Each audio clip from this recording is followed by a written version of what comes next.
Bonjour, je suis Sandra Lacombe et vous regardez l'une de mes capsules Express. Le sujet du jour, la séparation et les enfants. Si vous pensez que vos enfants sont traumatisés par la séparation ou le divorce, ou qu'ils le seront si c'est ce que vous faites dans le futur, je vais vous demander de reconsidérer votre opinion. Les enfants ne sont pas traumatisés par la séparation ou le divorce. Oui, ils auront à vivre des émotions difficiles et à faire le deuil de ce qu'ils connaissent jusqu'à présent. Absolument. Tout ça, c'est normal. Ça fait partie de la vie, des expériences de la vie. Donc, ce qu'il faut comprendre, c'est que les traumatismes des enfants surviennent essentiellement en observant les deux parents réagir à la séparation, en observant les deux parents être traumatisés par la séparation et réagir. Alors, ils font face à la réactivité des deux parents ou de l'un des deux parents, et ça, c'est ce qui est traumatisant pour l'enfant. Les traumatismes surviennent quand, par exemple, leurs émotions sont mises de côté parce que les parents sont trop préoccupés par leurs propres émotions. C'est un peu normal.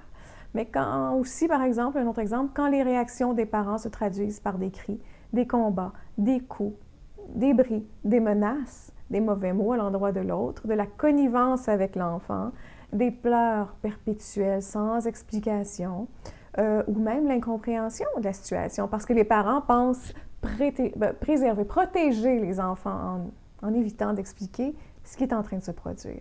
Tout ça, c'est traumatisant pour l'enfant.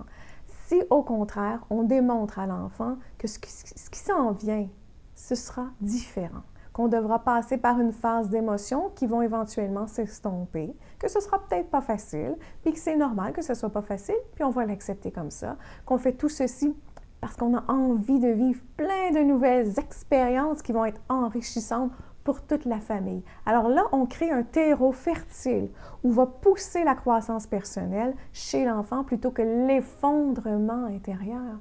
Donc, si l'enfant voit ses parents être francs dans leurs émotions de tristesse, si l'enfant voit ses parents dire « c'est normal d'être triste », mais que les parents se transforment semaine après semaine, qu'ils ne stagnent pas là où ils sont émotionnellement, qu'ils ne tombent pas dans la dépression constamment, stagner au même endroit, pour éventuellement évoluer, créer une nouvelle définition de la famille heureuse, l'enfant a beaucoup de chances d'en ressortir bien à l'intérieur de la situation. Donc, il faut tout faire pour éviter de tomber dans la catastrophe en tant que parent. Malheureusement, on aurait envie de tomber dans un gouffre dans ces moments-là, c'est normal.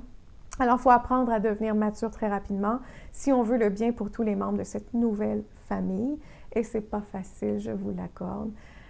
L'une des façons d'y parvenir, c'est de se dire qu'on ne veut pas rester coincé dans le malheur pour soi. C'est pas ce qu'on veut pour soi, ni même ce qu'on veut pour ceux qui nous entourent.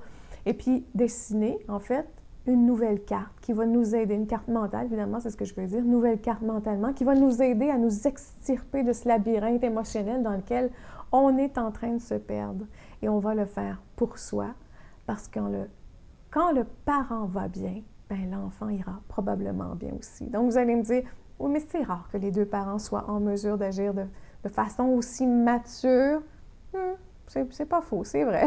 Je vous dis, il vaut mieux avoir un seul parent conscient de l'opportunité qui s'en vient que pas du tout.